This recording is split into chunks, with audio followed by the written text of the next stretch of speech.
Now that fall is upon us, it's officially campaign season. Last night, 8 Republican presidential candidates clashed in a debate at the Reagan Presidential Library in California. And of course, they were asked for their plan to revive the economy.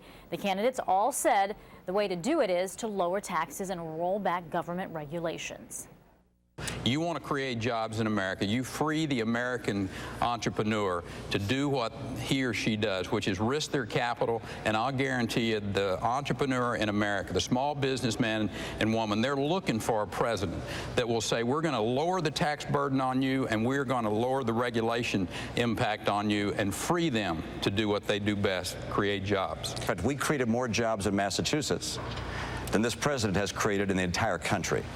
The policies that will get us working again as a nation are policies, I understand, having worked in the private sector. We cut the corporate tax from 35% to 0 because we want to build the great middle of America again, get those jobs that were shipped overseas by companies that were looking to make a profit because they couldn't any longer do it here, and bring those jobs back to America. Throw out the current tax code, a 9% tax on corporate income, a 9% tax on personal income, and a 9% national sales tax. If 10% is good enough for God, 9% ought to be good enough for the federal government.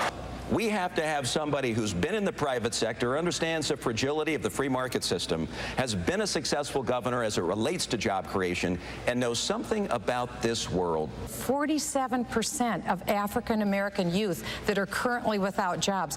36% of Hispanic youth. I'm a mom. I've raised 5 biological kids and 23 foster kids in my home. One thing I know is that kids need jobs, and Obamacare is clearly leading to job-killing regulations, not job-creating. I mean, do we need the federal government to tell us whether we buy a safe car? I say the consumers of America are smart enough to decide what kind of car they can buy and whether it's safe or not, and they don't need federal government hounding them and putting so much regulations on that our car industry has gone overseas. The fact that President Obama doesn't come to the Reagan Library to try to figure out how to create jobs, doesn't talk to any of these 3 governors to learn how to create jobs, doesn't talk to Herman Cain to learn how to create jobs, tells you that this is a president so committed to class warfare and so committed to bureaucratic socialism that he can't possibly be effective in jobs. So for more, we are joined this morning by CBSNews.com senior political reporter Brian Montopoli. Thanks for being with us, Brian. Absolutely. All right, we heard a lot from the candidates already. So did you hear any surprises last night or just more of the same? Well, I mean, it was Rick Perry's first debate, so that was the story. And I think he had an okay debate. I mean, he had moments where he was very forceful. He talked about the ultimate justice in Texas and said he didn't lose sleep over the death penalty. But then he also had some slip-ups. He had some moments where he looked a little bit sort of wishy-washy. Mitt Romney needed to come out and sort of try to look presidential and try to sort of get some of the momentum back that he's lost to Perry since he entered the race. And I think ultimately it was probably a better debate for Romney than anyone else. Well, Rick Perry did come out swinging a little bit, especially against Mitt Romney. I want you to take a listen to what he had to say. He did a great job of creating jobs in the private sector all around the world. But the fact is, when he moved that experience to government, he had one of the lowest job creation rates in the country. Texas has a right-to-work state, a Republican legislature, a Republican Supreme Court. Texas has a lot of oil and gas in the ground. Those are wonderful things. But Governor Perry doesn't believe that he created those things. If he tried to say that, why, it'd be like Al Gore saying he invented the internet. Michael Dukakis created jobs 3 times faster than you did, Mitt. Well, as a matter of fact, George Bush and his predecessor created jobs at a faster rate than you did, Governor. That's not. All right, so a little bit back and forth there. How well do you think those 2 did? I mean, they were fine. It was sort of fun stuff. Actually, you know, the question was whether Romney was going to come out and hit. In the previous debates, he's sort of been playing this role of the front runner. You know, I can sort of stay above the fray, stay focused on President Obama. He tried to look presidential, but suddenly Rick Perry's ahead of him in the polls, so he had to come out swinging tonight, and he did. I mean, I thought it was telling that as soon as Perry took that shot about Dukakis, which no Republican wants to be compared to Michael Dukakis, Romney immediately shot back, you know, and he had that line ready, and then his campaign immediately emailed the reporters, myself and other reporters, you know, with facts to back it up, and then Perry's people later had sort of their own facts with different metrics, and clearly both came out ready to sort of battle it out, and they really went at it. So is it a 2-person race between those 2 guys?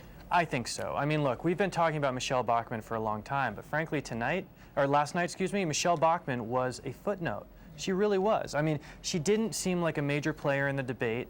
She's really lost her momentum ever since Perry entered the race, because these social and fiscal conservatives who had been rallying around her seem to be rallying around Perry now. The question everyone's been asking is, how does she get that back? She didn't show us how she's going to get it back last night, and I have to wonder, unless Perry collapses, how she's able to make a comeback. So who really helped their campaign last night? I mean, probably Romney in my mind. I know that's sort of, he's the establishment candidate, so that's not that exciting, but he needed to stop the bleeding. Perry has really been sort of shooting out of the gate and really seemed to be sort of taking over the front-runner mantle. I think Romney made it very clear that he remains, if not the front-runner, right there with Perry, and he needed to have a good debate tonight. He needed to stop Perry's momentum, and while I don't think it was a knockout blow by any stretch of the imagination, he did help his cause. Did anyone hurt themselves last night? Bachmann needed to do more than she did. As for the rest of the candidates, I mean, they didn't really do anything particularly notable. Newt Gingrich sort of took some shots at the media, which was interesting.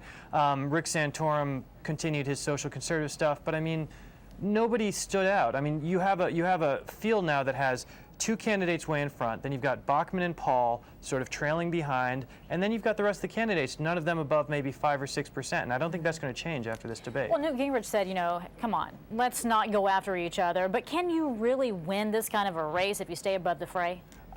Someone needs to tell Newt Gingrich that when you're at a debate, you're supposed to be disagreeing with the other people on the stage. Gingrich's strategy seems to be attack the media, which is a long-time Republican strategy. We remember the nattering nabobs of negativism. But look, Gingrich is sort of trying to make waves at this point, but his campaign has really been a disaster, and taking shots at the media is a little bit of fun for him, but I think no one really expects Gingrich to be the nominee, so he's just sort of up on stage, having a good time, taking some shots. Well, along with Mitt Romney, Ron Paul went after Rick Perry, even put out ads right before the debate, negative campaign ads against Perry. Is that going to help Ron Paul? Is it going to hurt Perry? Is it going to make a difference? Well, look, this is his third presidential run, and he's trying to say, I'm not just a messaged candidate this time around. I'm not just there to have the libertarian perspective. I'm there to be a player. But, you know, watch the debate last night. He said essentially that the government was responsible for the September 11th attacks because of the big government regulations, that pilots couldn't have guns in the cockpit, all sorts of this stuff. He said the TSA was involved in some sort of weird sort of sexual practices. I mean, he is, you gotta love the guy for sticking to his guns, but it's just hard to see the modern Republican Party nominating a guy who wants to bring home all of the troops from around the world, slash the defense budget. He just has legalized drugs.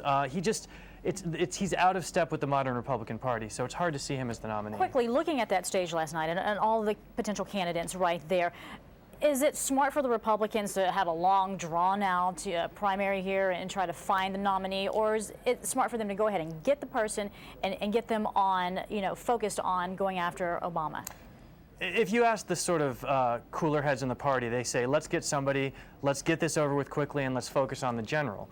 But, you know, all these guys want to be president. Men and women want to be president. And so this is going to be a battle. Romney has a lot of money. Perry has a lot of money. Even if they lose some of these early states, they're not going anywhere. So we are in for a serious campaign. It's going to go for a while, and hopefully it'll be a lot of fun. All right. Well, you got a lot of work ahead of you. Thank you, Brian. We appreciate it, as always.